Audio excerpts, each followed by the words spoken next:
Hello everybody, you're welcome back again to the Reggae Appreciation Society. In the 20th century, the lovely island of Jamaica was the scene of some amazing iconic concerts like the world-famous Reggae Sunsplash series held at Montego Bay or the iconic One Love for Peace concerts put together in 1978 to unite Jamaica's warring political factions. But I personally rate the Wonder Dream concerts, which held in October 1975, as one of the most significant and iconic for a number of reasons. For a start, it will mark the first concert by superstar American musician Stevie Wonder in Jamaica. It also inspired a then 14-year-old visually impaired student named Frankie Paul to become a musician. And most significantly, it would mark the last time that the legendary Wailers Trio of Bob Marley, Peter Tosh and Bunny Wailer will share a stage together and collaborate. Putting it mildly, it became an amazing night and magical event that saw that trio recapture their magic as a unit. It also helped to heal the wounds which had come in the build-up to the group's breakup a year earlier. That reunion was so successful that it set in motion concrete plans for a rebirth of the group. But that noble plan would never see the light of day due to the influence of some people in Bob Marley's camp. It's a story that I've been meaning to cover for a while now. So without further ado, let's take a look at the 1975 Wonder Dream concert, the Wailers Farewell Show. Now, the story behind this music festival had its origins as a response to the political tensions in Jamaica between the island's two main parties, in the JLP and the PNP in 1974. This tension began to descend into violence between supporters of both camps. The growing crisis would negatively affect Jamaica's image as a prime tourist destination in the Caribbean, and the number of tourists would decline dramatically. To restore confidence in the minds of intending visitors from around the world, the Jamaican government decided to organize a massive Holiday Jamaica package in collaboration with an outfit in America called the NASPA Artist Management Company that operated out of New York. A series of events were organized and scheduled to take place between September 29th and October 5th, 1975. These events included an ATP Nations Cup tennis tournament featuring the Wimbledon champion Arthur Ashe and a broadcast of the legendary boxing match nicknamed the Thriller in Manila between Muhammad Ali and Joe Frazier that was taking place live almost 10,000 miles away in the Philippines. And the high point was supposed to be a massive concert that was to hold at the National Stadium in Kingston, featuring the American Motown superstar musician Stevie Wonder. Stevie was then recuperating after a near-fatal car crash 2 years earlier, but he was a big fan of reggae music and was very friendly with Jamaican reggae band Third World. As part of his conditions to play that concert, he requested that the original Wailers Trio have to be his supporting act. But there was a problem, as it had been a whole year since the three dreads from Trenchtown had gone their separate ways, as a fallout of all the politics at Island Records, which had torn the three childhood friends apart. The organizers would contact Bob's manager, Don Taylor, to do all the legwork and make it happen. But eventually, that task would fall on Bob himself, who reached out to his childhood friends and convinced them to come together again to support Stevie Wonder and help promote Jamaica's image at a go. Despite their strained relationship, at least on a professional level, the pair would agree to do the show. Bob was thrilled and would host rehearsals at his now iconic home on number 56 Hope Road in Kingston, in what became a carnival-like atmosphere, as the reunion got many people excited in the build-up to the concert that was built to take place on Saturday the 4th of October.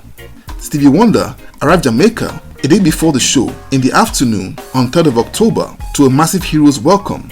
He and his entourage paid a visit to Bob's house and met the trio rehearsing before moving on to visit the Salvation Army School for the Blind, where he met the school's best singer, who was a kid called Frankie Paul. And that meeting would inspire the youngster to take on music as a career. The next day, the stage was set for the concert that was set to start at 7 p.m. that evening. Soul R&B band Harold Melvin and the Blue Notes were supposed to be the first opening act, but failed to appear due to financial reasons. So the first act to perform that night was Third World, and they would warm the crowd up with their cover of the Abyssinians' classic Sata Masagana, along with their own songs like Sun Won't Shine and Days of Slavery. And when they were done, they welcomed the Wailers on stage. The trio would appear and received a rapturous welcome from the audience, who were buzzing to see them all on stage together. and they would send an already excited crowd into ecstasy when they opened their sets with a red-hot performance of Rastaman Chant, a track off their final album, Burning. And they electrified the National Stadium with some of their classic cuts from the 60s, like Nice Time, One Love, and their smash #1 hit, Simmer Down, before they all gave the crowd a taste of their solo efforts. Bunny Wailer stunned the audience with his song Dreamland, before Peter came on to perform Can't Blame the Youth and got roars of approval when he sang his controversial song Legalize It, a track which was then banned from the airwaves in Jamaica. And Bob Marley wrapped up the Wailers sets with a mesmerizing performance of No Woman No Cry and Jah Live. The audience gave the trio a massive round of applause for what had been simply a magnificent set, and one which had been sorely missed by the fans. And next up was the main attraction for the evening, in the great Stevie Wonder and his band, who came up and received a massive welcome from the crowd. For 2 hours, he thrilled them with his hit songs like My Sherry and More, Don't You Worry About a Thing, and the reggae-centric smash hit Boogie on Reggae Woman, for which he bagged an award for Best Vocal Performance at the 17th edition of the Grammys.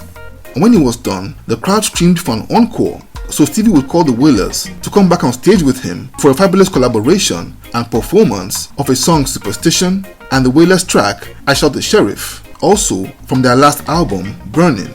The concert would end with members of the Salvation Army walking on stage to thank Stevie for his donation of $23,000 towards their school for the blind in Kingston.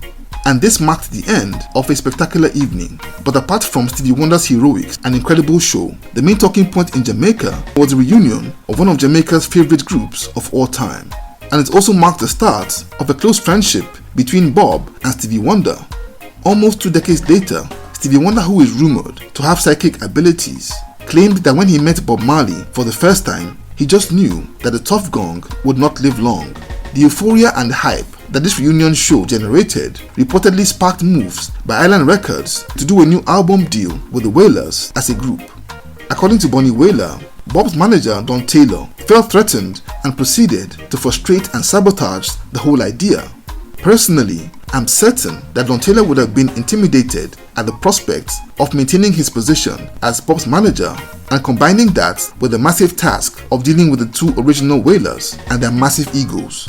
The idea for future collaboration fell apart.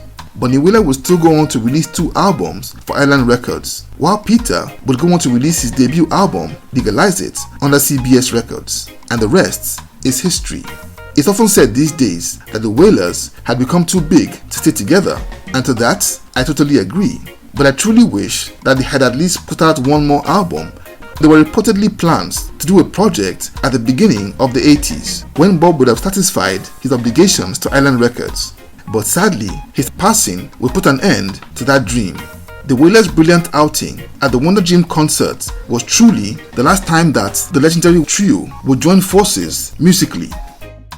So there you have it. Thank you for watching this video today. Please leave a like, subscribe, and until next time, Jah bless.